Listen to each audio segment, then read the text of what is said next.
Tu dinero en acción, episodio 101.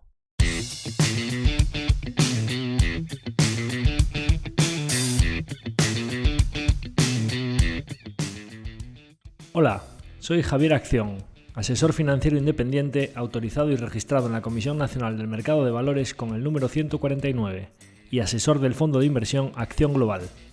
Te doy la bienvenida a Tu dinero en acción, tu podcast de inversión, donde hablaremos de manera sencilla y cercana de conceptos, métodos y alternativas para rentabilizar tus ahorros. Si te planteas sacarle partido a tus ahorros o quieres descubrir qué opciones te interesan más, te invito a quedarte para aprender sobre finanzas con un lenguaje directo y sin tecnicismos. Si tienes alguna pregunta, duda o sugerencia, puedes contactar con nosotros utilizando las distintas vías que encontrarás en nuestra página web www.accioninversiones.com.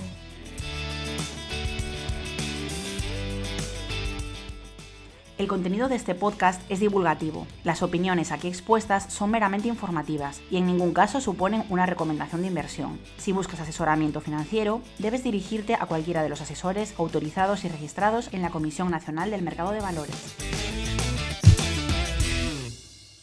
Hola a todos, bienvenidos a nuestro episodio 101, un nuevo consultorio que vamos a hacer para la audiencia de Tu dinero en acción, en el que, como veis, por primera vez estoy acompañado de mi mano derecha, Nildes Abella, que algunos de vosotros ya la conocéis porque habéis ido hablando con ella en los últimos tiempos por diferentes gestiones o habéis venido aquí a nuestra oficina a la inauguración y en algunos casos pues la veréis también pronto en el evento anual del ejercicio 2024 que vamos a hacer la semana que viene. Y entonces ya la habéis conocido, pero en este caso pues es el primer episodio en el que va a participar conmigo porque creíamos que un consultorio era una muy buena ocasión para no estar yo solo y que una dinámica más de preguntas y respuestas tenía más sentido. Ella todavía no lo sabe, pero probablemente yo vaya intentando que participe conmigo en más episodios que no sean solo consultorios. Pero bueno, esto como introducción, aunque ella tendría que ser la que haga la introducción, me haga las preguntas como es la primera vez que va a participar, pues así la presento. Nildes empezó llevando todo lo que es la parte de administración, aperturas, contratos, fiscalidad, etc. Y cada vez me está ayudando en más temas y posiblemente si se pudiese incorporar pronto una tercera persona al equipo, pues aparte de toda la ayuda externa que tenemos de personas que no están dentro de nuestra estructura y que nos ayudan desde fuera, con el podcast, con toda la parte de divulgación o diseño gráfico, etc., pues probablemente tengamos en breve una tercera persona y ella pueda cada vez asumir más partes de compañías, de la gestión del propio vehículo que asesoramos y de la relación directa con clientes y no tanto la parte administrativa. Nildes es doble graduada en Derecho y Administración y Dirección de Empresas y máster de Banca y Finanzas, en ambos casos por la Universidad de Coruña. Y bueno, pues más allá de su brillante currículum académico, que ya es para estar orgulloso, pues es una persona enormemente responsable y muy trabajadora y que pues lleva todos los temas de una manera que pues también es para estar muy orgulloso. Los que la iréis conociendo poco a poco iréis viendo lo bien que trabaja y lo fácil que es todo con ella. Entonces, pues sin más, ella va a ir planteando las preguntas. Como era la primera vez que lo hacíamos, pues yo más o menos conozco los temas que vamos a contar hoy o que vamos a tratar de responder. Pero sí que es cierto que mi idea que me ronda a mí en la cabeza, lo que me gustaría hacer a medio o largo plazo, es que pues cuando ella pueda estar más pendiente de todos estos temas, ella sea quien esté pendiente de las consultas que vamos recibiendo por redes sociales y de los comentarios que tenemos en las diferentes plataformas, y ella, como ya me conoce bien y ya sabe cuáles son los temas que creo que pueden ser relevantes para nuestra audiencia, sea quien haga ese filtrado. Y me parece que sería súper interesante que ella, cuando vayamos teniendo consultorios o episodios en los que demos más voz a la audiencia, no tienen por qué ser solo consultorios, que yo no sepa lo que vamos a hablar. Creo que es lo más enriquecedor, que a mí las preguntas me las planteen sin conocerlas y es como me parece que voy a responder pues lo que yo tenga ya asentado en la cabeza, o puedo responder en muchos casos. La parte negativa es que en muchos casos voy a responder no sé esa pregunta, esa respuesta que tampoco se utiliza en los mercados financieros y que a mí me gusta tanto, que la gran mayoría de las cosas pues no las sabes porque ahí es tan profundo que en muchos casos no lo sabes, ¿no? Pero ese será un formato que a mí me parece que tiene mucho sentido, ¿no? Que yo me siente aquí, me planteen los temas y vayan saliendo de una manera pues dinámica, fresca y improvisada, que es como creo que mejor salen estas conversaciones. Pues ya estoy aquí con mi café, pues charlando de manera muy distendida. Así que, sin más, os dejo con Illes para que ella nos vaya planteando los temas y yo, los que sepa, pues los vaya contestando. Muy bien, pues nada, te agradezco la invitación al podcast, aunque él ya sabe que yo no soy mucho de exposiciones públicas, pero al final es parte de nuestro día a día y también creo que enriquece el hecho de que sea un consultorio, que haya dos personas comentando los temas. Hemos hecho una selección de temas varios. Hay una parte importante que va a estar dedicada a la tesis de Tesla, a la actualización y algunas preguntas que nos mandaban sobre la misma.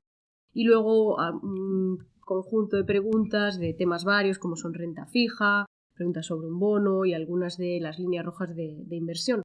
Así que vamos con ello y te voy planteando las primeras preguntas. Este primer bloque, como decíamos, viene del episodio 98 del podcast, donde actualizábamos esa tesis de Tesla y comentábamos del full self-driving de la compañía.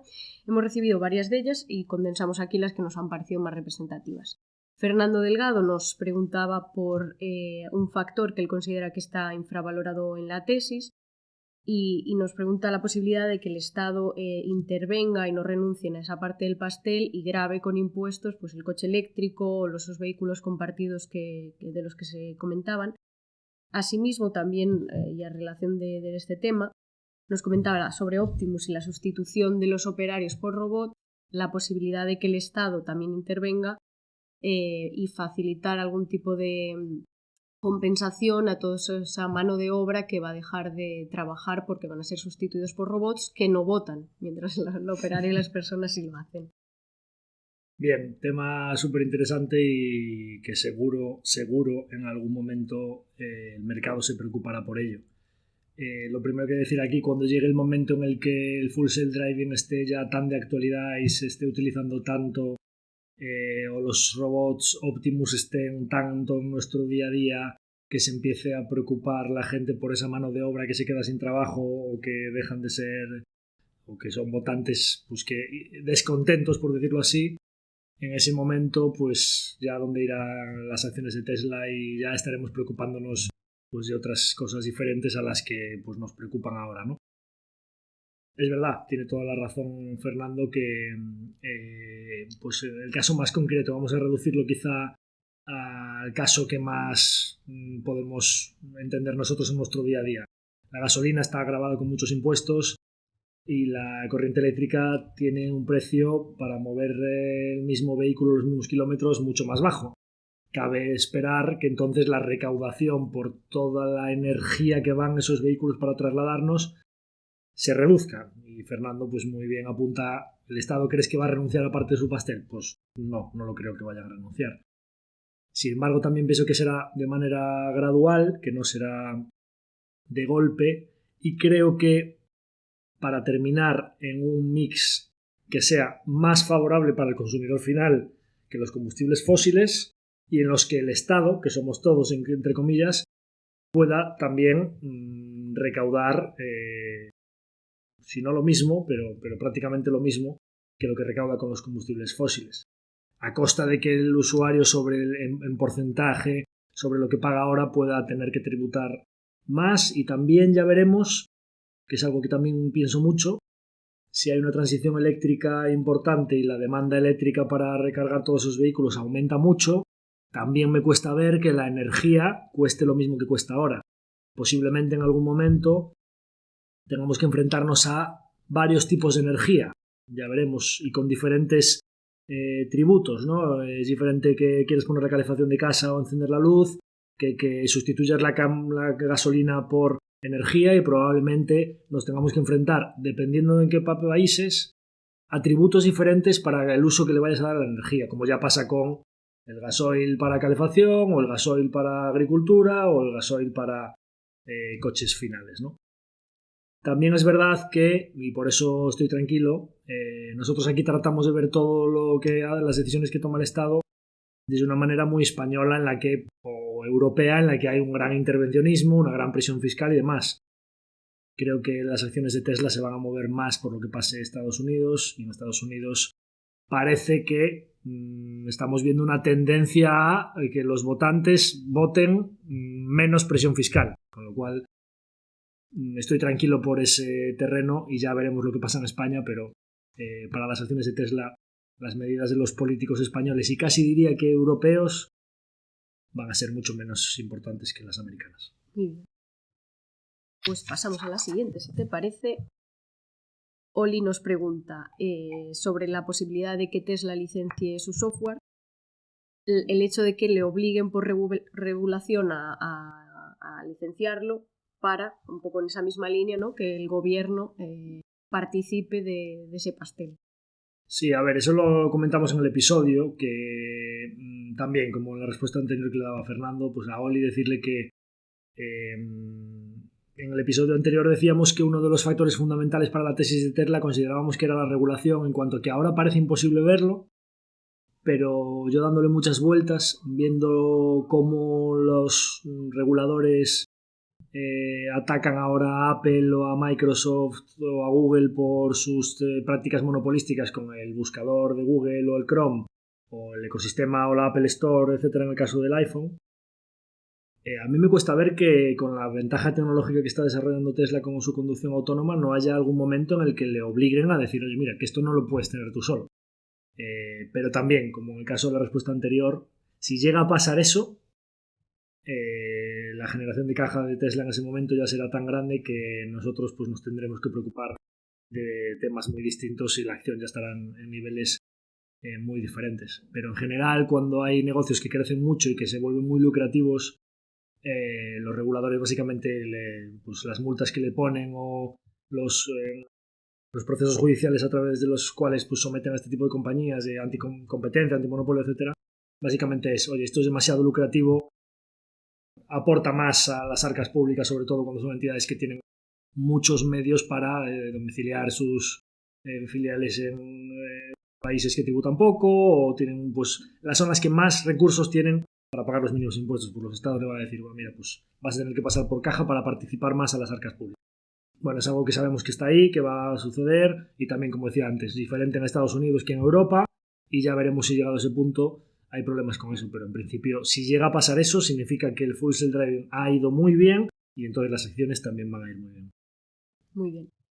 Luis Fondevila nos pregunta sobre Tesla también.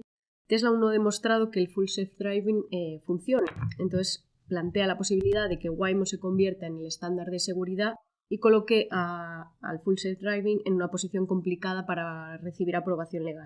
Si bien comenta a muy largo plazo no tengo dudas de la tesis, a corto plazo un precio de $400 se le hace dudoso. Bueno, empiezo por el final quizá.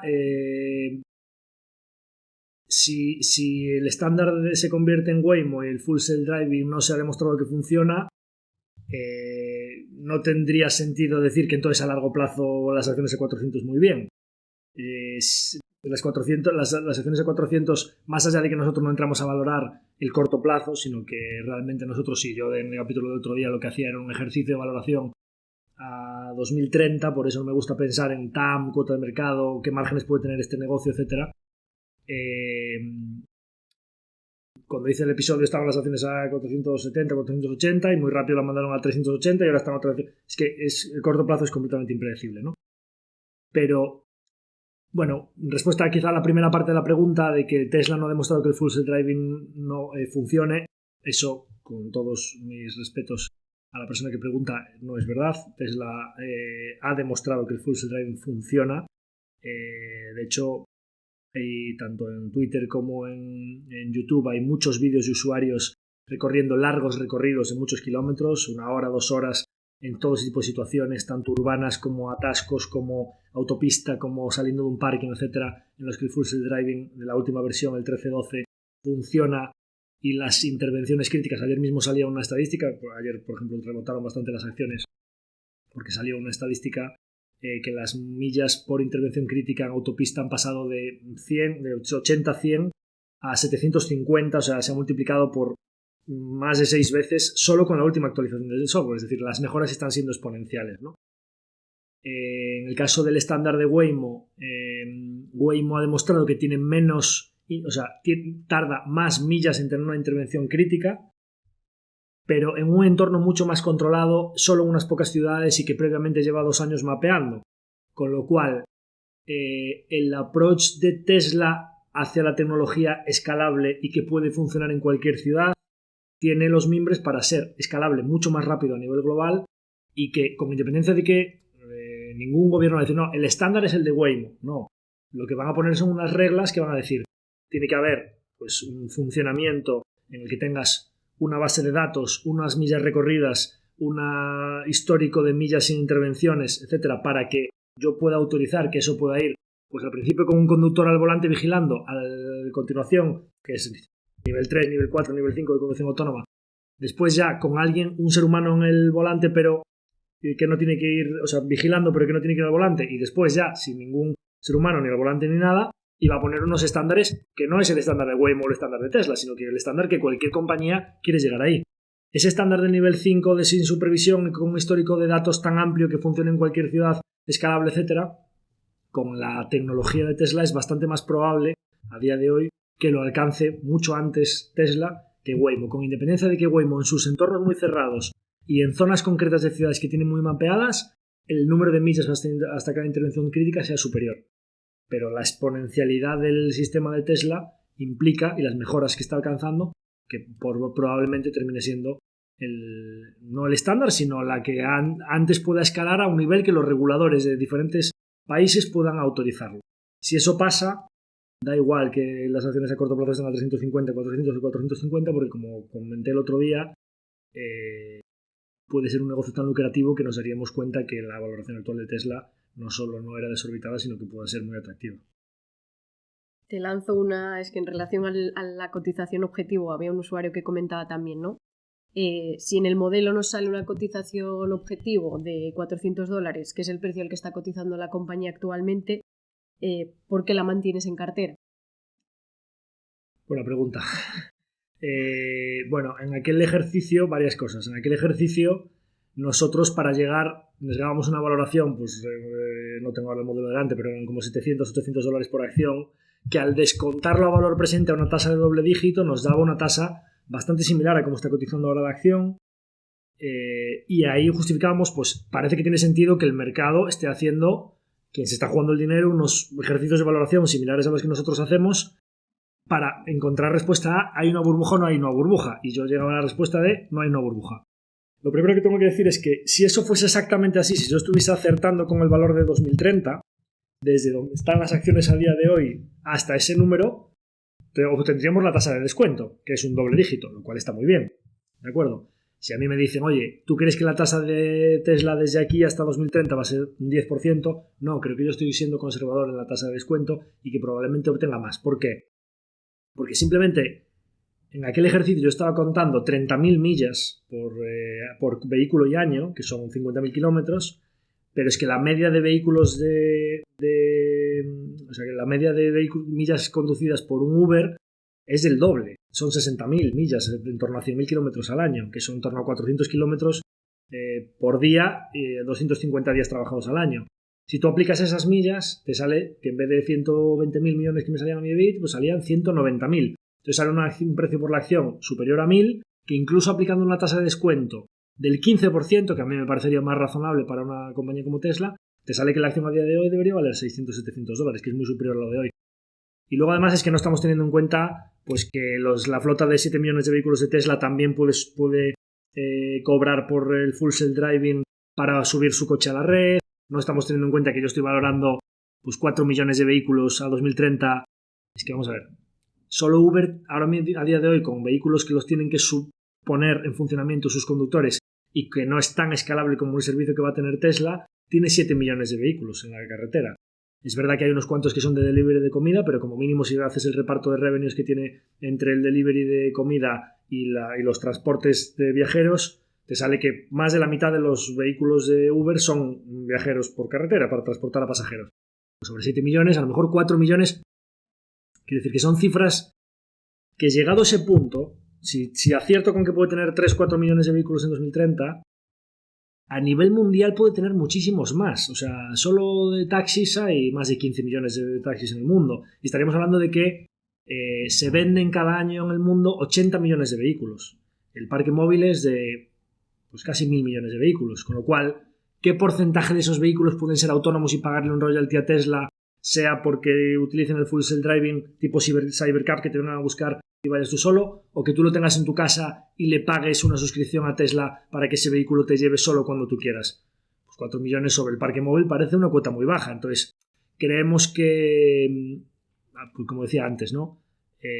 Intentamos valorar un poco, pues ver hacia dónde puede ir el mercado, qué TAMs estamos hablando, transporte, energía, mano de obra, ver qué tipo de negocio de alto valor añadido, altos márgenes, recurrencia y ventajas competitivas puede tener Tesla, que es muchísimo mejor que vender un hardware e irte a tu casa como era el sector del automóvil y decir, oye, estamos hablando de TAMs muy grandes, en un equipo gestor que está ejecutando muy bien, en un negocio que puede mejorar mucho su calidad, y las cifras parece que están encaminadas a que podamos tener un retorno de doble dígito alto a largo plazo. Pues invertimos y la acompañamos a lo largo del tiempo. Guillermo Lerín se pregunta si Tesla permitirá a los coches con full self-driving no robotaxis el uso de su aplicación, de modo que un usuario común pueda sacar partido a su coche cuando no lo utiliza y Tesla cobrar por ese servicio. Eso salió en la pregunta anterior, estaba comentando. No, o sea, puede que haya temas en los que me haya pasado de optimista y seguro que hay temas en los que me estoy pasando de conservador.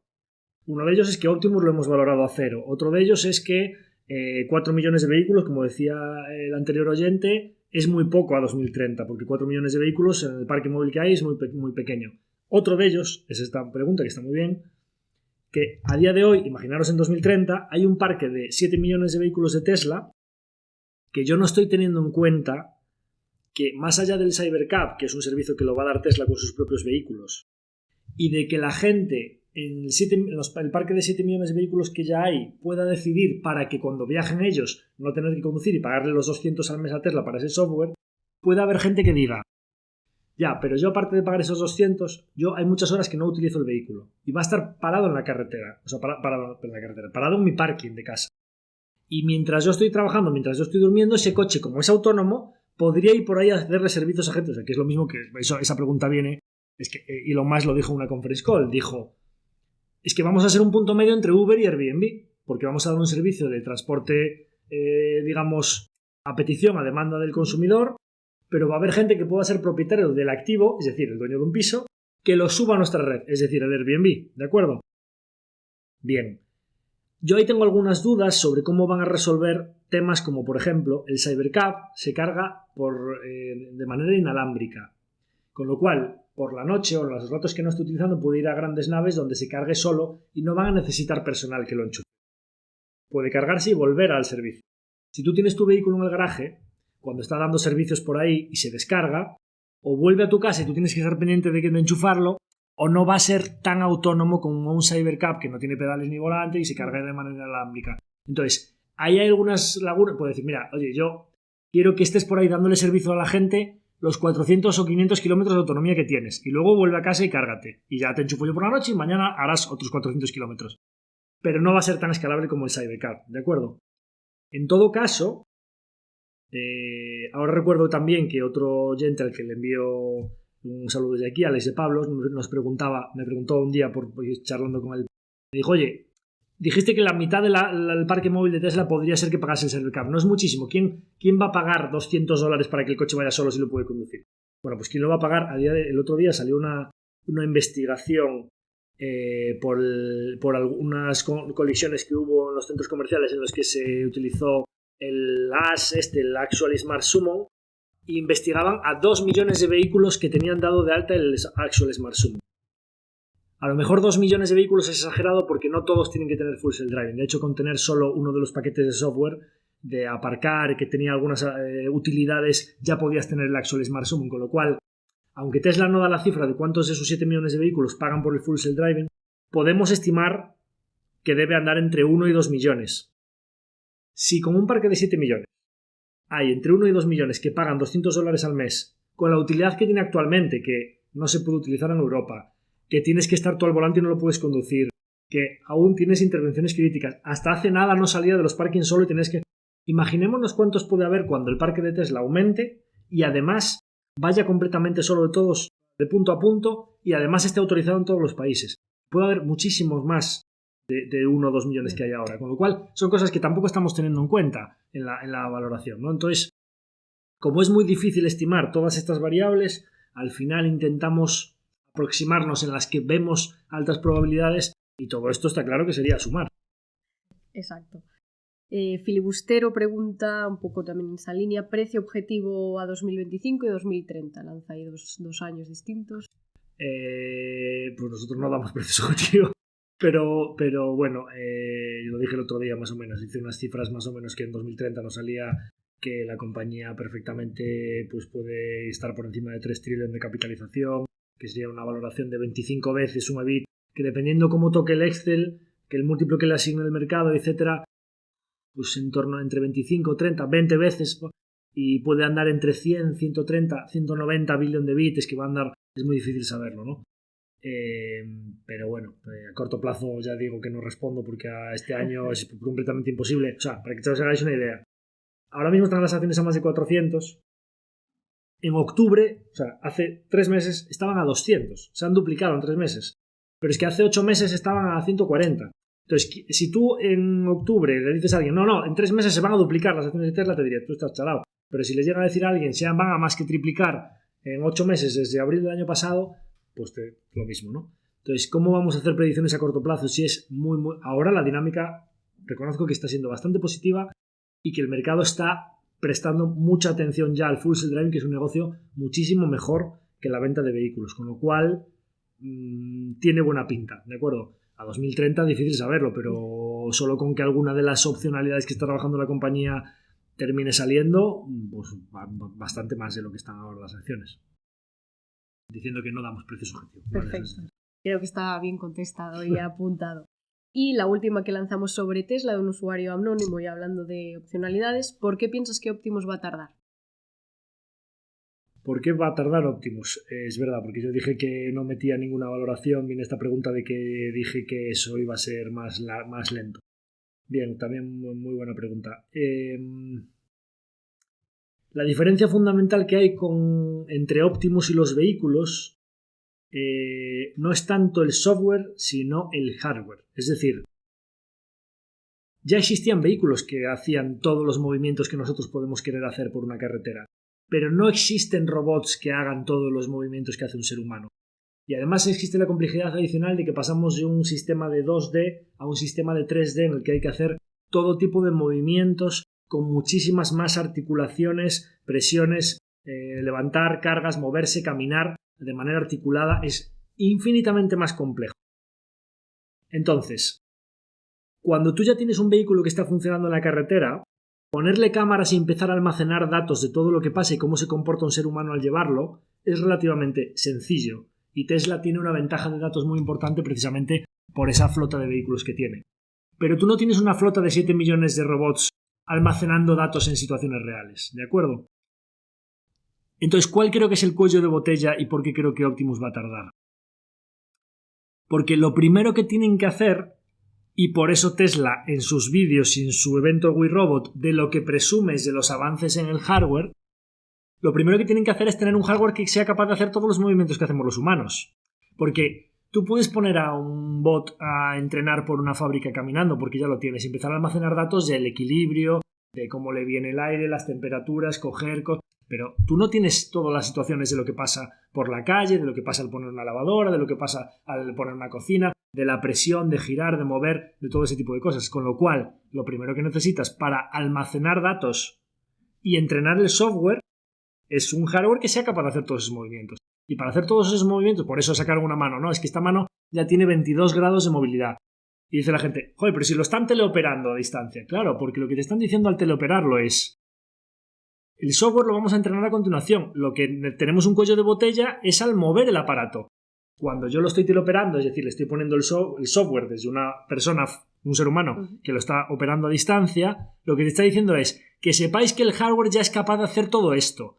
Y como ya es capaz de hacer todo esto, entonces con un hardware que vayamos eliminando el cuello de botella, vamos a poder almacenar muchos datos que es la materia prima con la que entrenan el Full Self-Driving. Claro, sin esa materia prima, porque no tienes el hardware para recoger los datos, no puedes entrenar el modelo.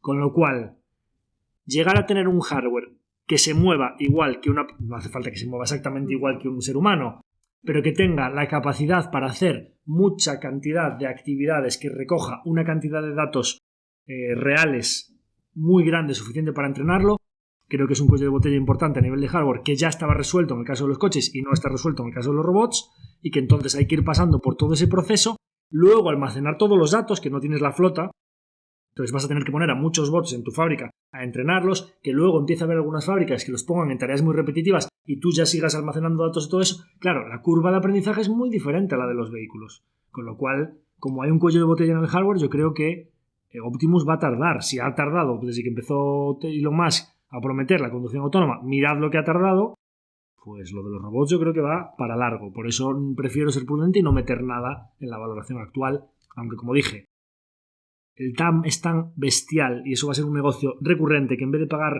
una nómina con sindicatos, con horarios, pues vas a tener una persona que pueda hacer actividades peligrosas, repetitivas, sin horario, solo le quitas las horas de carga.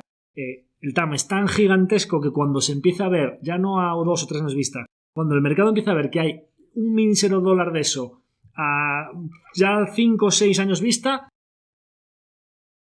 el mercado eso va a tener un impacto en las acciones de Tesla muy importante, porque es un vertical completamente nuevo que va a ser recurrente, que el hardware no vale mucho y lo que va a valer es el software y que va a tener una ventaja competitiva muy grande. Por supuesto no va a ser Tesla el único actor, de hecho ya hay muchos jugadores que están metiéndose en robótica humanoide, pero eso tiene un valor muy grande. Entonces prefiero ser prudente porque va a tardar, pero el impacto a lo mejor llegamos a 2030 y no vemos ni un robot en la calle, pero en 2030 igual ya sí que está teniendo en cuenta el mercado que en 2035-2040 hay un valor gigantesco que se va que va a venir a los accionistas y ya empieza a traerlo a valor presente y ahí ya tiene un impacto importante, cosa que a día de hoy creo que no deberíamos valorarlo. Muy bien, pues veremos cómo va evolucionando. Cambiamos ahora de tema, vamos con algunas preguntas que nos envían de renta fija. Tenemos varias recopiladas de un usuario anónimo relativos a la compra de bonos. Te las lanzo y las contestas como vale. Tú decidas. Nos pregunta, en primer lugar, cómo se relaciona la cotización y el cupón de un determinado bono. Por otro lado, en el momento de comprar un bono es importante tener en cuenta la cotización del bono si tu intención es simplemente cobrar el cupón periódicamente y esperar a que venza. Y la tercera pregunta, pues más genérica, ¿qué factores son importantes a la hora de comprar un bono? Bueno, respondiendo a la última pregunta, los factores que son importantes son los que preguntan las dos primeras, es decir, está dando con las claves de por qué la renta fija no es fija. Que en el episodio del otro día, el episodio 100 en el que hicimos un balance completo, resumen, condensada los 99 episodios previos de Tu Dinero en Acción, en el que hablábamos de por qué ahorrar, por qué invertir y categorías de inversión, cuando dijimos, ¿y renta fija sí o no? Decíamos, pues la renta fija, el primer titular es que no es fija. ¿Por qué no es fija? Porque el cupón que paga un bono es más o menos atractivo en función de las otras oportunidades que haya en el mercado, o digamos, del coste de oportunidad que soportas al comprar ese bono para cobrar un 6%, por ejemplo, frente a las alternativas que hay en bonos comparables. Entonces, lo primero, respondiendo a la pregunta de qué factores son fundamentales a la hora de comprar un bono, lo primero que hay que valorar es si crees que a ese plazo esa empresa o ese gobierno te va a devolver el dinero.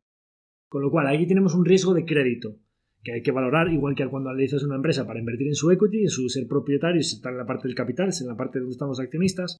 Cuando tú vas bajando por la prioridad de cobro en el pasivo y te vas yendo hacia, pues, bonos senior, bonos junior, bonos subordinados, bonos preferentes, etcétera, etcétera, y vas bajando hacia, los preferentes estarían más cerca del capital, ¿no? Pero vas yendo hacia cada vez más prioridad de cobro y llegas a Hacienda, a los empleados, y ya el puro cash corriente y son antes las deudas, digamos, de más corto plazo que tienen mayor prioridad de cobro,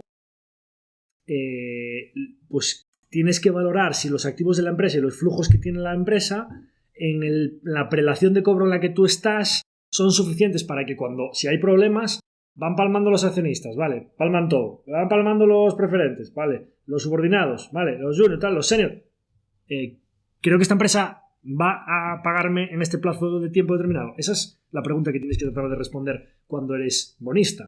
Porque al final hay bastantes inversores que dicen, oye, mira, esta empresa es especulativa, es de petróleo, es de lo que sea, pero resulta que me paga un 7 o un 8% por los bonos que están muy por encima de lo que paga el tipo de interés libre de riesgo de ese gobierno, etcétera, etcétera. Y yo lo que creo es que con los activos que tiene, pues puede tener problemas en el equity, pero para donde yo estoy, tengo unas altas probabilidades de que me pague. Por ejemplo, imaginémonos una empresa que es bastante especulativa y que sus flujos de caja son variables, etcétera, pero que tenga gran acceso al mercado de capitales. Es que a mí me da exactamente igual que las acciones se hundan. Si yo creo que tiene problemas para pagar y sé que va a poder ampliar capital y que tiene un accionista que sí o sí va a acudir a esa ampliación de capital, que amplíe capital diluye a sus accionistas, pero a mí como bonista me va a pagar, con lo cual eso es una de las cosas que hay que tener en cuenta. Esta empresa, para que impague los bonos, tiene que intentar ampliar capital, que no acuda a nadie o que le denieguen la posibilidad de ampliar capital. Las acciones en ese caso ya estarían a cero porque estaría a punto de quebrar, y que entonces empiece a impagar los bonos, con lo cual la prelación de cobro y el análisis del balance a nivel de crédito es importante. Después, una vez que tú ya has decidido que esa empresa crees que tiene un perfil de crédito que para el yield que paga o para lo que está pagando por sus bonos es atractivo, ¿qué variables en general, ya no para esa empresa, sino en general en los bonos hay que tener en cuenta? Claro, cuando el nominal al que se emitió el bono pasa a estar fluctuando en el mercado y el precio de ese bono fluctúa para ajustarse a las alternativas de renta fija que existen en el mercado, de riesgo de crédito, que era el que hablamos antes, similar, y plazo similar, cuando de repente los tipos de interés de mercado a ese plazo fluctúan, ¿cómo se compensa? Como el cupón del bono no varía, porque el cupón del bono se fija en el momento que se emite, en el momento cero, ¿no? Emisión de 100 con un cupón del 4,75 a 2027. Pues ese bono sí o sí va a pagar 4,75 por cada unidad de bono a cada año hasta 2027. Llegado a 2027 te devuelve los 100 más 4,75. Bien, como sé que me va a devolver 4,75, 4,75 y 100 más 4,75, ¿cómo se modula la rentabilidad del 4,75 si de repente hay uno que da el 6,75? Los dos que faltan de diferencia me los tiene que compensar en el precio de compra del bono, que llega a valer los 100 que me devuelven en el momento final. Si me tiene que dar 2 de diferencia por 3 años, 2 más 2 más 2, 6. Ese bono pasaría inmediatamente, en vez de estar a 100, a estar a 94. ¿Para qué? Para que cuando pase un año esté a 96, cuando pasen 2 años esté a 98, cuando pasen 3 años esté a 100 y te lo repagan. Entonces, ¿qué pasa? Que el que lo compró cuando los tipos de interés de mercado estaban a 4,75, inicialmente cuando suben los tipos de 4,75 a 6,75, ese bono se come la caída de 100 a 94.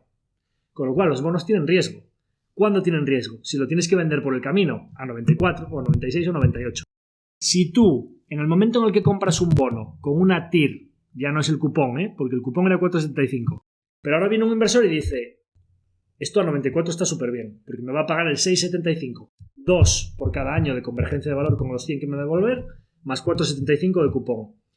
Ese inversor, si le da exactamente igual lo que pase por el camino y no lo vende, en el momento en el que lo compra, si la empresa termina pagando, sabe que exactamente yendo a vencimiento va a obtener una TIR del 6,75, ¿de acuerdo? Porque ese bono, claro, mientras tanto hay problemas porque fluctúa, y si tú tienes un fondo de renta fija que tiene 100 emisiones de bonos y los están rotando todo el rato, ¿qué pasa? Que ese fondo sube y baja con los tipos de interés. ¿Y cuándo sube más y baja más? Cuando los plazos de los bonos son muy largos. Porque si ese mismo ejemplo que estábamos dando, en vez de 2 años al vencimiento, 3 años al vencimiento, le quedan 10 años al vencimiento, 2 por 10 años, 20% de bajada. Así vimos en 2020, cuando los tipos se fueron en 2 años del 0 al 5, bonos de Austria y de Alemania que estaban emitidos al 1% de cupón perpetuo a 100 años, que se comieron caídas del 50 y del 60%. Emisiones de deuda teóricamente conservadoras que tuvieron caídas más fuertes que la renta variable. ¿De acuerdo? Por eso hay que tener muy mirado el cupón, las alternativas, el riesgo de crédito, el plazo y sobre todo la duración del bono, que la duración es algo parecido al vencimiento, pero modificado por los cupones intermedios. La duración de un bono de plazo 10 que va a dar cupones intermedios es un poquito menos de 10 años, porque parte de esos flujos están más cerca en el tiempo, con lo cual cuanto más alto sea el cupón, más cerca del día de hoy está el vencimiento en vez de al vencimiento real que tiene, ¿vale? Porque los cupones van ponderando hacia el presente los flujos de ese bono. Esto es una cosa un poquito más compleja de la valoración de la renta fija, pero en general, bono a 10 años, más riesgo que bono a 3 años. Y bonos de 0 a 12 meses, tipo depósitos, letras, etcétera, muy poquito riesgo y van muy lineales. Los bonos a más largo plazo, cuando bajan los tipos de interés les va muy bien, pero cuando suben los tipos de interés les va muy mal. Con lo cual, al final, pues todo este tipo de cosas, bonos de, por ejemplo, hay ETFs, 20 años o más, pues volatilidades muy parecidas a las de renta variable, porque al final la renta variable no deja de ser una especie de bono perpetuo, pero que se capitaliza con la inflación a lo largo del tiempo. Es decir, que hay un compound en el nominal. Los bonos no te componen el nominal, te pagan solo un cupón, con lo cual no son perpetuos, son de plazos más cortos, pero si te vas a plazos muy largos, el impacto de los tipos de interés es muy elevado. ¿De acuerdo? Vamos por aquí con otra pregunta. Esta es de Carlos Atienza. Se relaciona con el episodio donde se comentaban las líneas rojas a la hora de invertir, ¿no? Nos plantea aquí un dilema, ¿no? De si un país, si su país fuera invadido, como cuando pasó lo de Ucrania, si no nos gustaría que tuviera el país armas para defenderse. Tiene un poco la relación de que nos invertía en armamento, tabaqueras, etcétera. Bien, a ver, bueno, yo aquí lo que he tratado de exponer de este tema cuando hablamos de las redes sociales y del tema de los algoritmos que están intentando aumentar el engagement, y para eso el peaje que se paga es que pues las dopaminas y volver adictos ya desde que son jóvenes a los adolescentes para que estén todo el día empantallados y demás. Yo trataba de exponer mis líneas rojas, y mis líneas rojas eran, en resumen, que aplica a armamento, a tabaco, a alcohol o a redes sociales, o especialmente a las apuestas deportivas y todo lo que genere una adicción o que monetice el mal ajeno, pues es intentar... o sea, cada uno tiene que tener su camino para llegar a buen puerto, y no es obligatorio invertir en todas las empresas. Entonces, si a mí me atacan, si a nuestro país lo ataca el país vecino con armas, a mí me gustaría que mi país tuviese armas para defenderse. Si solo puedo dar una respuesta, por supuesto que sí. Pero elaboraría un poco más la respuesta. Lo que me encantaría es que ni el país vecino ni nosotros tuviésemos armas. De hecho, esto viene al tema del armamento en Estados Unidos. Hay mucho debate político siempre sobre si se debería permitir que la población de a pie tuviese armas o no, y yo ahí respondo rotundo no. Mi posicionamiento es que la violencia, el uso de la violencia o de la fuerza, y más todavía las armas de fuego, debería estar solo en manos de quienes han demostrado que pueden tenerlo en sus manos, y la población no demuestra que pueda tener armas de fuego en sus manos. Igual me meto en algún jardín, pero yo tengo que dar mi opinión. Los estados, por supuesto, tienen que tener el poder de la violencia, ¿de acuerdo? La policía, las fuerzas armadas, etcétera, tiene que haber un orden, porque se ha demostrado que hay seres humanos que no tienen una buena conducta y que la única manera de controlarlos es con privación de las libertades, violencia, llamémoslo como queramos. Pero también se ha demostrado muy bien que cuando tú entras en un instituto, a puñetazos va a ser muy complicado que consigas matar a 15 o 20 personas. Si tienes un puñal, a los dos primeros te los cargas, al tercero, al cuarto y al quinto igual ya se te tiran encima ya. Si tienes un fusil de asalto, antes de que se te tire alguien encima te cargaste a 20. Y si tienes una bomba atómica, te cargas a 200.000 antes de que se te tire una persona encima. Con lo cual, las probabilidades de que haya grandes tragedias de este tipo, si ninguno de los dos países tuviese armamento, son, pues probablemente viviríamos todos mucho mejor que si el de al lado lo tiene solo o si lo tenemos los dos. Dado que es una panacea todo esto que estoy diciendo, y es un hecho que los estados van a tener armamento para defenderse o para lo que ha hecho Rusia de invadir al país de al lado, etcétera, como yo ahí no puedo ni entrar ni salir, lo que sí que puedes hacer es no financiarlo. Cuando tú estás comprando las acciones de una empresa, realmente lo que estás haciendo es financiar a esa compañía. Como accionista estás en una parte del pasivo que es el capital, que realmente si tú estás obteniendo unos dividendos, estás lucrándote con ese negocio y tú estás financiando las actividades de esa empresa. ¿Por qué? ¿Por qué no puedo buscar obtener un interés compuesto a largo plazo financiando empresas en las que yo además creo que su negocio hace bien a nuestra sociedad, etcétera? Hay muchísimas empresas. Entonces, ¿me encantaría que mi país tuviese armas para defenderse? Pues me gustaría que pudiésemos defendernos, pero lo que me encantaría es que en general pues tendiésemos a que cada vez las armas pues estén menos presentes. Perfecto. Borja Pérez nos pregunta, ¿qué se hace con los beneficios obtenidos en una inversión a largo plazo? ¿Se reinvierten? ¿Se sacan para disfrute? Una pregunta bastante recurrente también de los clientes, ¿no? Esto me recuerda a una persona que me preguntó un día sobre, oye, ¿y los fondos de distribución porque hay fondos, por si alguno de los oyentes no lo sabe, fondos de inversión o ETFs que pagan una renta recurrente y que suelen ser los que ponen fulanito de tal, DIS de distribución, y los de capitalización o que reinvierten los beneficios suelen ser fulanito de tal, AC de acumulación, ¿no? ACC. Bien, esto por supuesto depende de las circunstancias personales de cada uno, de qué momento de la vida se encuentre, de su perfil de ingresos y gastos y de sobre todo si estamos en una fase de acumulación o en una fase de pensión o renta o disfrute porque ya nuestro nivel de ingresos baja, entonces para tener un complemento vamos rescatando. Pero incluso, por supuesto, en una persona que esté en fase de acumulación, pues no tendría sentido tener un fondo que te pague una renta mensual cuando tú ya de tus gastos e ingresos mensuales estás aportando a tu cartera. Porque la renta que te va a venir por un lado, si tú ya estás aportando, vas a coger y la vas a volver a meter, pero previamente pasaste por caja de Hacienda, por cada uno de esos dividendos, ¿de acuerdo? Entonces, en el caso de la persona que esté acumulando, olvídate de los fondos de distribución y olvídate de que tengo un fondo que lo compré a 100, me subió a 120, retiro los beneficios. Pero vamos a ver. Si nosotros aquí hablamos del interés compuesto y de la bola de nieve, tú imagínate que cada vez que da una vuelta a la bola, le quitas la nieve que tiene alrededor. Nunca va a aumentar de tamaño. Nosotros lo que estamos intentando es que se acumulen los intereses sobre los intereses sobre los intereses. Con lo cual, si retiras los intereses, esa acumulación deja de producirse. Eso es lo primero. Otra cosa, o sea, eso es independiente de que alguien esté haciendo una maravillosa bola de nieve y de repente tenga que comprarse el coche. O cambiar el coche o encuentre una casa de su vida. Pues entonces en la vida, por eso lo dije también el otro día, los ahorros son para poder emprender los proyectos vitales que cada uno quiera. Entonces, en momentos puntuales, retiras y luego sigues ahorrando. Pero tener una renta recurrente todos los meses, que ya vayas a la pata coja porque el 20% de esa renta se la esté quedando haciendo. De hecho, la gente que necesita una renta, nosotros somos mucho más partidarios que tenga estrategias de acumulación y ellos se fijen la renta que ellos quieran mediante un reembolso periódico automático a la cuenta. ¿Por qué?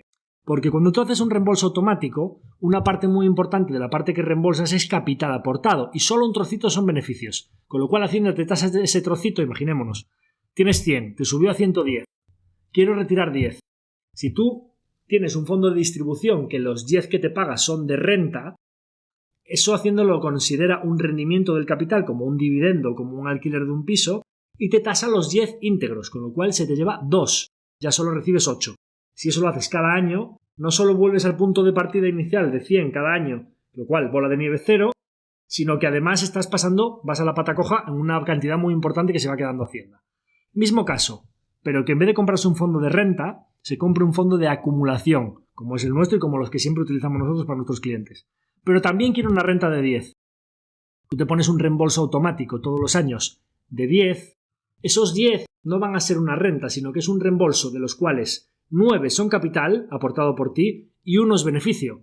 Y dejas los otros 100, que los son 91 capital y 9 beneficio. Como tú solo estás retirando un pequeño trocito de los beneficios, Hacienda te retira el 0,2, con lo cual recibes íntegro 9,8. El tratamiento fiscal es mucho mejor, tienes tu flujo económico para complementar tu pensión y el resto lo dejas acumulando bola de nieve. Con lo cual siempre nos gusta mucho más. Estés en la fase de la vida que estés, si ya estás acumulando, ya nada, retiradas puntuales cuando lo necesites y punto, nada recurrente y por supuesto no fondos de distribución, pero incluso aunque estés en fase de que necesites complementar tu pensión, siempre nos gustan mucho más los fondos de acumulación y que tú te asignes mediante un reembolso automático la cantidad que necesites. Perfecto, aclarado. José Jara nos hace aquí una de las preguntas eternas, ¿no? Fondo indexado versus fondo de inversión activa. A ver, esto no sé cuánto queremos que dure el episodio de hoy, pero es largo, ¿no? Por intentar decirlo de una manera muy rápida, a nosotros la inversión indexada nos parece bien. Es verdad que en los últimos años, pues cuando las Magnificent Seven están dando un retorno tan alto y pesan tanto en los índices, y eso se retroalimenta porque las que suben son las que más ponderan los índices y entonces al final van aumentando su peso en los índices y las tienen que volver a rebalancear. Y pues es como que es la pescadilla que se muerde la cola, pero en el círculo virtuoso para la indexación, ¿no? Y el otro día lo hablaba con mi buen amigo Paco Lodeiro, que me decía, joder, claro, es que espérate tú a que vengan 5 años a lo mejor en los que cuando mires, porque todo el mundo invierte con el retrovisor, realmente hay que mirar por el parabrisas de delante, ¿no? Cuando vengan 5 años en los que a lo mejor pues haya una disrupción tecnológica, Nvidia deje de ser tan buena como es y Intel se ponga las pilas o Apple, pues ya su ecosistema o lo que sea, cualquiera de estas compañías que pase una época en la que haya salidas y flujos de grandes compañías y a lo mejor las small caps o las medium caps o lo que sea, o las empresas más industriales, como pasó en el caso de las .com, que las empresas esas quedaron dañadas durante mucho tiempo, para nada, yo ya lo dije aquí en algunos capítulos, no es para nada comparable la situación de estas empresas grandes tecnológicas, que nosotros tenemos varias en cartera, con las de las .com, pero los flujos y el sentimiento de mercado se mueven de manera cíclica, ¿no? Entonces, al final, si estas compañías dejan de centrar el interés durante un tiempo y hay más interés en las small caps, cuando hayan subido las small caps y los índices lo están haciendo peor, seguro que la gente va a decir, joder, ¿y por qué no me compro un fondo activo que mira qué buenos retornos está haciendo, que pues supera el índice, ¿no? Partiendo de la base de que un porcentaje pequeño de los inversores activos superan a los índices y que la inversión indexada nos parece bien, vemos que ha habido un flujo de atención y de económico muy, muy, muy importante hacia la inversión pasiva en los últimos años, y no nos parece descabellado tener un gestor activo en el que confíes, que te gusten sus empresas, que te guste su filosofía de vida, su filosofía de inversión, que te guste cómo piensa, que sea transparente, que te cuente las cosas y que además te acompañe en el camino, porque además es que la inversión indexada no sirve para todo el mundo, porque claro, en 2020, o sea, la inversión indexada funciona muy bien cuando vienen épocas de subida, de repente tú tienes tu ETF o tu fondo pasivo y viene una caída del 20, 30, 40, 50%, lo que sea, que puede suceder en 2008, en 2012, en 2018, en 2022, hay muchos periodos esos, y tú estás ahí solo delante de tu pantalla, me he equivocado, no me he equivocado. Nosotros acompañamos, es decir, tener a alguien que se preocupe por ti, que puedas levantar el teléfono, que le ayudes a saber lidiar con esa componente emocional del miedo a la pérdida, de la caída, me he equivocado, no me he equivocado. Porque es que en muchos casos la constancia en las aportaciones y ser muy perseverante cuando vienen mal dadas es la clave de las rentabilidades a largo plazo. Porque para tener un buen precio medio y que hagas interés compuesto a largo plazo es fundamental que incluso redobles esfuerzos cuando vienen mal dadas. Y la gente lo que suele hacer cuando está solo y no tiene un buen gestor o un asesor que le ayude es lo contrario, retirar las aportaciones o incluso, joder, es que vienen mal dadas, no, me peligra mi trabajo, no sé qué tal, me estoy equivocando, estoy cayendo, retiro dinero, lo peor que puedes hacer. Y eso ahora la gente va a decir, vale, pues me lo anoto ya. Cuando estás en esa situación, no tener nadie. Entonces, creo que tener a alguien que te lleve de la mano, que te ayude, que te explique el porqué de las cosas, etcétera, creo que puede tener sentido, ¿no? Entonces, aquí como buen gallego, inversión activa o inversión pasiva, depende. Las dos cosas tienen sus pros y sus contras. Y sobre todo, yo creo que cada tipo de inversión es muy bueno para un perfil de inversor determinado. ¿De acuerdo? De acuerdo. Pues José Jara nos lanza también una segunda pregunta. Quiere saber nuestra opinión sobre las mejores opciones para empezar a invertir a largo plazo para un niño o niña. Bueno, maravilla que se preocupen por eso y ojalá que los niños empezasen pronto, empezasen todos los posibles una cuenta, aunque sea con 50 euros, 100 euros, lo que sea, que los padres les aporten, porque la diferencia cuando calculas modelos de interés compuesto de hacerlo a 20 años, a 40 años o a 60 años vista es una diferencia tan brutal como se verticaliza la curva en los últimos años. Por eso se ven cosas como lo hemos hablado aquí. El otro día fui a un ciclo superior de gestión financiera, ¿no? Donde fui a hablar de todo esto del interés compuesto y de por qué ahorrar, etcétera. Y les hacía el ejemplo, joder, pues que si tú coges 200.000 euros y los inviertes al 30% compuesto durante 40 años, te da la fortuna que tiene Amancio Ortega. Y lo de Warren Buffett lo mismo. ¿Por qué Warren Buffett los últimos años la mayor fortuna la ha conseguido desde los 75 hasta los 85 años? Porque llega un momento en el que el interés compuesto que obtienes sobre tu cartera es un múltiplo de varias veces todo lo que has ahorrado en tu vida, ¿no? Es decir, se empieza a verticalizar muchísimo la curva. Imaginémonos, en vez de a los 25, a los 30, a los 35, empezamos a los 0. Ahí la frase también de Warren Buffett, el mejor momento para empezar a invertir en bolsa es el día que naciste. Entonces, ojalá, y te animo desde aquí, cuentas para los niños con una pequeña cantidad y muy constante. Eso es lo primero. Después, luego se nos suele dar bastante el caso, cuando yo miro para las charlas, las diferentes rentabilidades, diferentes personas que entraron en diferentes momentos del tiempo, todos pasan épocas buenas y épocas malas y ha habido subidas y bajadas. Pero los que suelen tener mejor rentabilidad siempre suelen ser los niños, porque una cantidad, a lo mejor el que tiene una orden de 1.000 euros al mes o metió una cantidad grande y le viene una caída o lo que sea, le puede temblar la mano al papá o a la mamá, pero los niños una cantidad de 50 euros normalmente es súper constante y no lo miran, porque es una cantidad perfectamente prescindible. ¿Qué sucede con los niños? Que cuando vienen mal dadas, siguen con su aportación automática. Y resulta que tienen un mejor precio medio y mucha mejor rentabilidad histórica los niños que los papás. Entonces, constancia en las aportaciones, porque es fundamental cuando el mercado está bajo comprar la misma cantidad, que son muchas más participaciones. Esto igual no es muy intuitivo, creo que ya lo he explicado alguna vez. Si tú compras 100 euros al mes cuando la participación está a 10 y 100 euros al mes cuando la participación está a 5, nuestro pensamiento, nuestro cerebro, que funciona mucho en primer nivel, diría, joder, compré a 10 y compré a 5, pues voy a estar en la media, mi precio medio es de 7,5. Esto no es así. Cuando tú compras 100 euros a 10, compras 10 participaciones. Si tú compras 100 euros a 5, compras 20 participaciones. Invertiste 200 euros y tienes 30 participaciones. 200 entre 30 es 6,6, no 7,5. Es decir, como compras más participaciones cuando están bajas, tu precio medio tiende a estar más cerca de la parte baja. Tu retorno medio tiende a ser mucho más alto que el mercado, que su precio medio es el de la media, lógicamente, ¿no? Con lo cual, un sistema de aportaciones periódicas constante, especialmente, ya no os cuento, si en vez de temblarte la mano, eres oportunista cuando vienen mal dadas y redoblas esfuerzos cuando vienen mal dadas, el interés compuesto que vas a hacer a largo plazo es una verdadera barbaridad. Entonces, los niños, empezar pronto, constancia en las aportaciones, y no me importaría tanto si pasivas, si activas, etcétera, etcétera. ¿Por qué?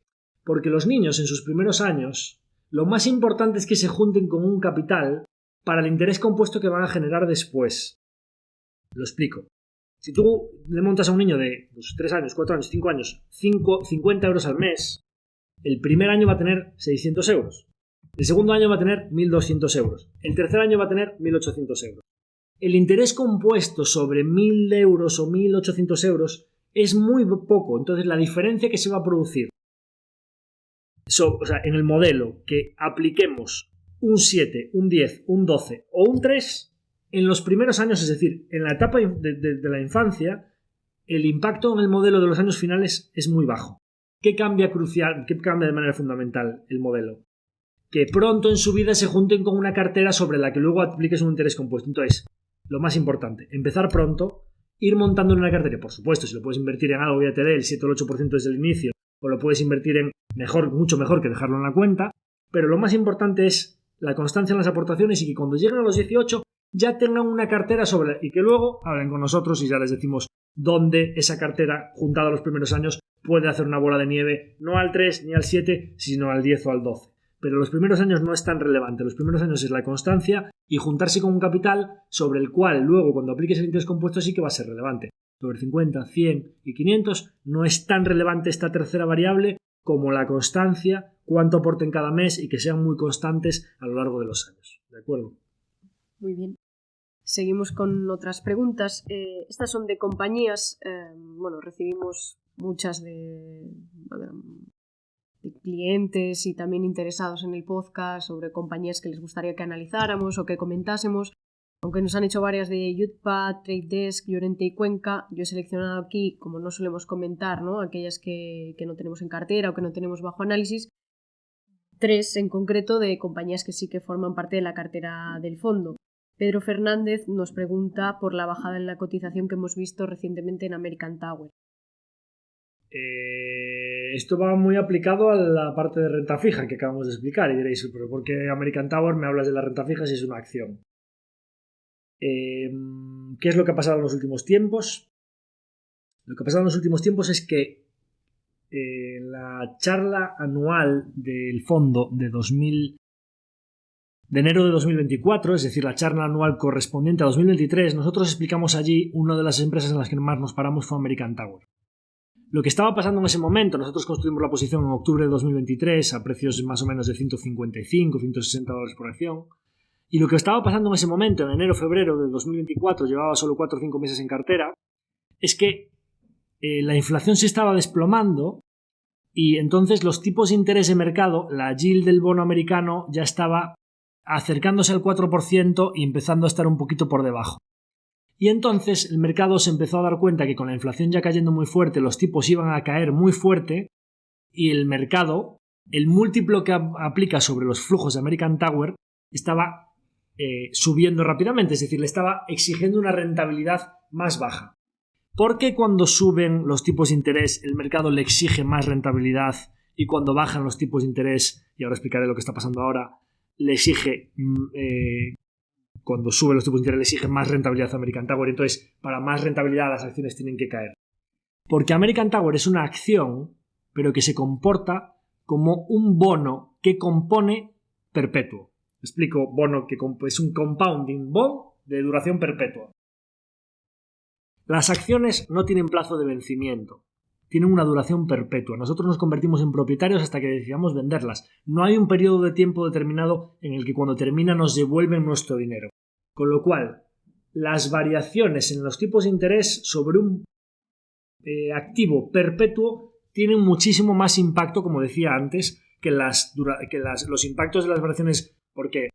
Porque claro, el mercado constantemente está comparando el dividendo de una acción y los beneficios que va a obtener esa compañía, esos flujos de caja, frente a la alternativa libre de riesgo que es el bono americano a 10 años o a 20 años, o el bono. Ahora mismo, para que os hagáis una idea, lo que está pasando ahora, porque las acciones de American Tower están bajo presión, nosotros tenemos una parte de liquidez en dólares en el fondo, en un monetario, que son bonos flotantes en dólares, o sea, pagan tipos variables en función de cómo estén los tipos a corto plazo, que nos está dando en dólares el 5,5% anual.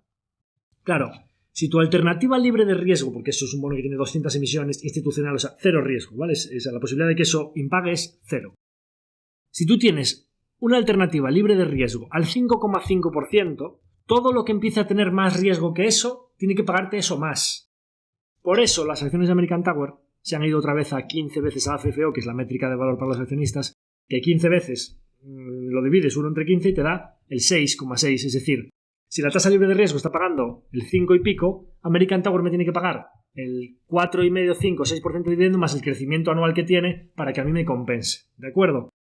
Es decir, ¿qué le está pasando a American Tower? Que la renta fija ha caído. Es decir, los tipos de interés han subido. ¿Por qué?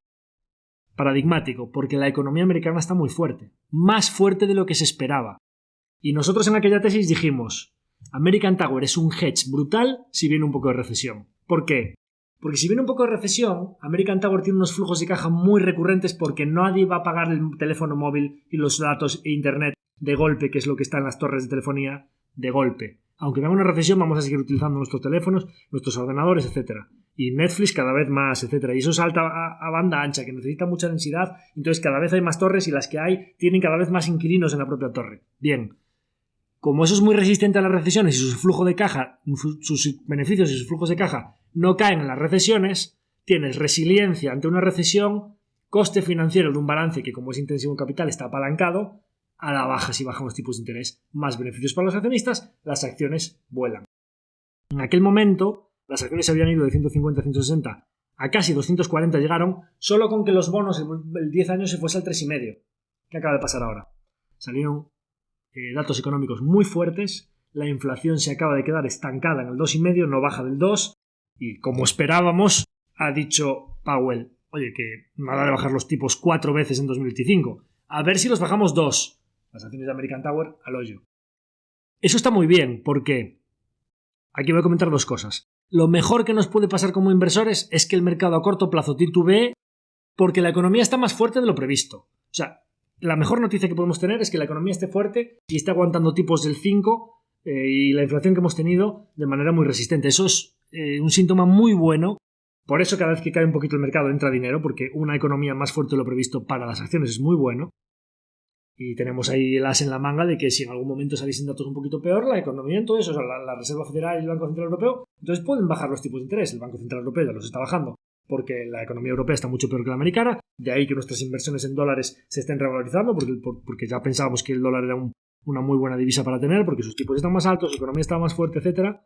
Pero si se ralentizase la economía americana y empiezan a bajar un poco los tipos, también puede ser muy bueno para las compañías de crecimiento porque se ajuste esa tasa de descuento, ¿no? Pero hay otra vertiente, y es el último dato que quería dar aquí de American Tower, el porqué de nuestra inversión en American Tower y no en un bono. Si nosotros comparamos American Tower con el TILT, el TLT es un ETF de bonos americanos de treasuries a 20 años o más, 20 más años, es decir, bonos de muy largo plazo, los que tienen tanta volatilidad como los que hablaba antes de muy largo plazo porque las fluctuaciones en tipo les afectan mucho. Cuando nosotros cogemos un gráfico de la acción de American Tower y lo comparamos en una de estas plataformas que te permite comparar con el TLT, que es un ETF de bonos de largo plazo, cuando hacemos zoom a 1, 2 meses, 3 meses, 6 meses, se mueven exactamente igual. Las variaciones en los tipos hacen caer los bonos y hacen caer las acciones de American Tower. Cuando de repente empezamos a alejar el gráfico, nos empezamos a encontrar que la acción de American Tower se aleja de los bonos de largo plazo y nos encontramos que los bonos a largo plazo han dado históricamente un 4 o 5%, están exactamente al mismo nivel que en el año 2000, 24 años después, pero han pagado un cupón intermedio. Con lo cual, ese sube y baja en función de los tipos de interés, el inversor se lo come y se lleva el yield, 4%. ¿Y qué pasa con las acciones de American Tower cuando empiezas a alejarlo? Hay un crecimiento orgánico. De hecho, os dije, las acciones de American Tower cuando nosotros las compramos estaban los tipos de interés en el 3,5-4% y las compramos a 150, 160. Ahora mismo se acaban de ir, el yield del bono a 10 años se ha ido a casi el 5%, es decir, los tipos de interés de mercado están más altos que cuando nosotros las compramos. Eso debería afectar a la acción. Por descuento con la tasa libre de riesgo debería estar más bajo. ¿Cómo están las acciones? Están a 175 hoy.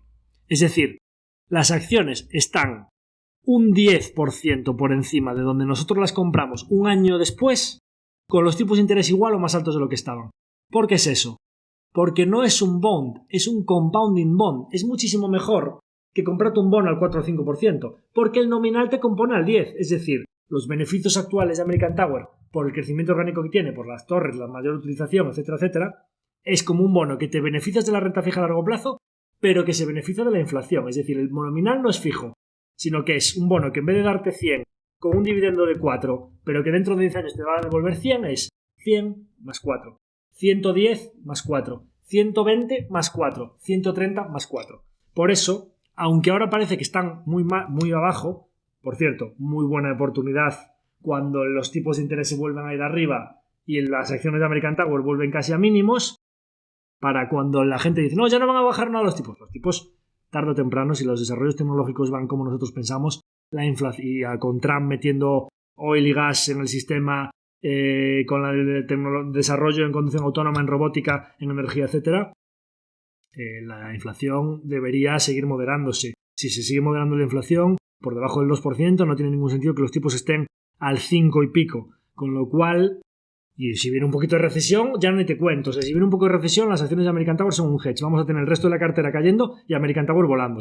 Entonces, eso está muy bien. Tener algo que te componga al 10 más dividendo mientras te sientas a esperar y que si viene una recesión sea lo que mejor lo va a hacer de cartera. ¿Qué ha pasado? Que no solo no ha venido recesión, sino que la economía está muy fuerte. Las acciones de American Tower caen. Pero es exactamente lo que pensábamos que tenía que suceder. Con lo cual, muy tranquilos. Perfecto, pues vamos con la última de Carlos Rial. Nos pide un update de NB Evenings y Singular People. No sé cuánto tiempo hay, pero si no, unos breves comentarios de cada uno. A ver, en la parte deprimida de las small caps, Singular y NBI son las dos compañías de cartera small caps europeas de las que peor lo están haciendo, ¿de acuerdo?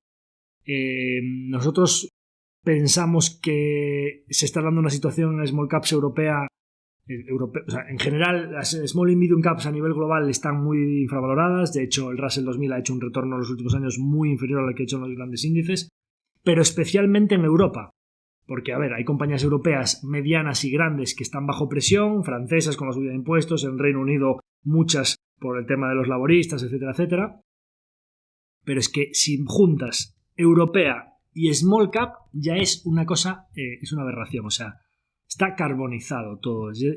Cualquier negocio medio bueno te lo están pagando a 12, 15 veces flujo de caja. Cualquier negocio que es con los tipos de interés en Europa ya... O sea, el Euribor está al 2,5. O sea, la oportunidad de que los tipos ya estén bajos, lo cual le beneficia especialmente a las small caps, y que no haya ningún flujo de atención ni de flujo económico hacia las small caps europeas, nos parece una oportunidad grande. O sea, nosotros, de hecho, iremos comunicando en los próximos tiempos las decisiones de inversión que hemos tomado. Tampoco es que queramos redoblar esfuerzos en small caps porque son ilíquidas, pero creemos que se está dando una oportunidad de inversión muy importante y no es en big caps, tecnología y América, Estados Unidos, ¿no? Sino que creemos que es hora de mirar buenos negocios en mercados que la gente no esté mirando y en tamaños y capitalización de compañías que la gente no esté mirando. Singular y NBI, aunque parezca mentira, tienen sus similitudes, siendo desarrollo de software o IT, ¿vale? Consultora IT en el caso de Singular, y rodamientos industriales de alta precisión y piezas para industria al sector del automóvil en el caso de NBI, que tienen similitudes en cuanto a que bueno, primero están en los dos casos caída generalizada de sus sectores, compresión de múltiplo brutal en ambos casos, hasta la mitad del múltiplo que tenían. Pues en el caso de Singular estaba 20 veces, estaba menos de 10, en el caso de NBI estaba pues a 12 veces EBITDA, está tremendo, a 5, 6, 7 veces EBITDA. En ambos casos compresión de múltiplo a la mitad, presión en el sector, similitudes. También diría que en cuanto a que los equipos gestores de esas dos compañías tendremos que verlo a lo largo de los próximos 2 años, pero diría que a día de hoy pienso que los equipos gestores están, en ambos casos, en Singular y en NBI, muy por encima a nivel de calidad de lo que es su negocio.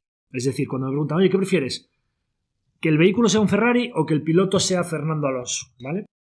Hombre, si puedes encontrar a un Fernando Alonso llevando un Ferrari, pues es la de Dios, o sea, eso es lo que intentamos seleccionar. A día de hoy me parece que, y lo confirmaremos, va a ser muy importante, además, otra similitud. En ambos casos, 2025-2026, o sea, los próximos 1, 2, 3 años son muy importantes para que esas tesis se refrenden, o lo contrario, perdamos confianza, ¿no? Pero a día de hoy, si me lo preguntas, diría, tanto Singular como NBI tienen negocios que los gestores son mucho mejores, o sea, es decir, hay cuestiones que se escapan pues, de un sector, infraestructura IT, desarrollo de software, baja la marea, industria, dependiente del sector automóvil, subida del gas, subida de los fletes, acero, etcétera, pues creo que tenemos a dos equipos gestores que ejecutan muy bien, que toman muy buenas decisiones, que tiran mucho del carro, que trabajan a sol y a sombra, etcétera, etcétera, pero que hay variables externas que ellos no pueden controlar y que hacen que pues, sus negocios no sean tan buenos como ellos mismos como gestores. ¿Esto quiere decir que nosotros pues, hayamos perdido confianza, que vayamos a sacar? No, nosotros son dos de las compañías small caps que creemos que nos deben algo, creemos que son las que cuando vaya el flujo de atención hacia las small caps y hacia las empresas europeas son compañías que están cotizando muchísimo más baratas de lo que deberían y que pues cuando vuelva la atención al sector de desarrollo de software, vuelva los crecimientos orgánicos, etcétera, Singular es una compañía que debería crecer muy por encima de la media de su sector y su sector, como queda muchísima digitalización, ya no a nivel mundial, es que en España, Europa, etcétera, es una tarta que debería crecer y Singular como muy buen jugador en esa tarta debería crecer por encima de la media. Ya no hablemos de NBI con todas las fábricas montadas, todo lo que está haciendo en distribuidores, todas las piezas nuevas que está consiguiendo para la fábrica de Rumanía, la posibilidad de crecimiento en América, o sea, tanto Norteamérica como Latinoamérica para exportar rodamientos, en la nueva fábrica de India, etcétera, etcétera. Creemos que están demasiado baratas, ¿de acuerdo? Creemos que ahí debería haber flujos de interés que atraigan capital. Pero bueno, no todas las partes de la cartera tienen que ir a la par, iremos viendo cómo evolucionan y pasado un tiempo, NBI es una compañía que desde 2018 hasta hace 2-3 años nos venía dando una tasa compuesta muy interesante, con toda la compresión de múltiplos desde 2021 y toda la bajada de marea en los dos sectores, pues pensamos que ahora sus rendimientos están muy por debajo de lo que esperamos en nuestra cartera, pero también pensamos que en ambos casos y otra similitud que tienen, si nosotros nos tuviésemos que plantear algo porque pasan los años, ya sube la marea en los sectores, vemos que, bueno, mira, es que en ambos casos pensamos que no merece la pena pagar el peaje de la liquidez, de estar en una compañía pequeña, etcétera, etcétera, porque aunque son muy buenos gestores, sus negocios están muy por debajo de su calidad como gestores. Y tomamos una decisión de decir, el aprendizaje, y ahí es una cosa importante de no vamos a tropezar 2 veces con la misma piedra, y lo conté el otro día en la tesis de Meta, el peor momento para tomar una decisión en una compañía es cuando, en general, en ese sector o en ese grupo o en esa clase de activo, el pesimismo está en máximo y las acciones están en mínimo. Entonces, si nosotros llegamos a tomar una conclusión sobre alguna de ellas que en la línea de reducir la posición, etcétera, que ahora mismo no la tomamos, no lo queremos porque creemos que son compañías que nos van a demostrar y muy bien, el peor momento para hacerlo es cuando las small caps europeas están totalmente destrozadas y donde creemos que hay una oportunidad para buscar duros a 4 pesetas o para levantar piedras y buscar perlas. Y creemos que tanto Singular como NBI son 2 perlas que nos darán muy buenos rendimientos, pero que ahora el pesimismo está en máximos y son de las que nos deben algo en cartera y nos lo terminarán demostrando. Muy bien. Pues por aquí finalizamos ya las preguntas y damos cierre o te dejo las últimas palabras del episodio. Bueno, aunque la despedida también normalmente la hará Nildes y como ella inaugurará el episodio, hará las preguntas y cerrará el episodio porque ella será la presentadora del episodio, pues hoy, igual que hice yo la inauguración, también voy a hacer la despedida porque la tengo como más rodada o más en la cabeza porque la hago siempre. Espero que este nuevo formato os haya gustado, de preguntas y respuestas.